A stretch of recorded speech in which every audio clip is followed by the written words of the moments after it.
வாங்க ஃப்ரெண்ட்ஸ், இன்றைக்கி முலாம்பழம் ஜூஸ் எப்படி வீட்டில் போடுறதுன்னு பார்க்கலாம். முலாம்பழத்தை ரெண்டாக அரைஞ்சிக்கிட்டு அதில் இருக்கிற சீடு எல்லாத்தையும் நம்ம கரண்டு ஒரு சின்ன ஸ்பூன் வச்சு எடுத்துடணும். அதுக்கப்புறம் இப்படி வச்சு கரண்டியில்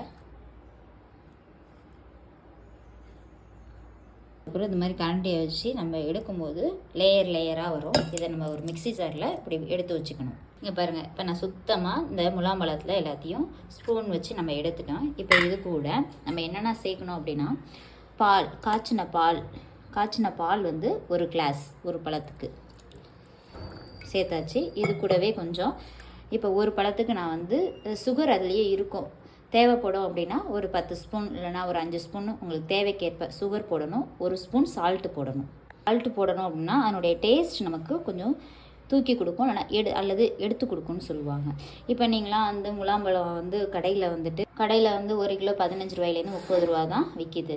ஒரு பழம் வாங்கிட்டு வந்தால் நம்ம வீட்டில் ஒரு 4-5 பேர் குடிக்கலாம். இதே நம்ம கடையில் போய் குடிக்கிறோம் அப்படின்னா ஒரு ஜூஸோட விலை வந்து 30 ரூபா, ஒரு ஆள் தான் குடிக்க முடியும். அதனால் நம்ம மோஸ்ட்லி வீட்டில் வாங்கிட்டு வந்து நம்மளே தயாரித்து குடிக்கும்போது நமக்கு ஹெல்த்தியான ட்ரிங்காக இருக்கும் அது. அதனால் வீட்டிலே வாங்கி முடிஞ்ச வரைக்கும் இந்த வெயில் சீசனில் நீங்கள் குடிங்க, ரொம்ப உடம்புக்கு குளிர்ச்சியை தரும்.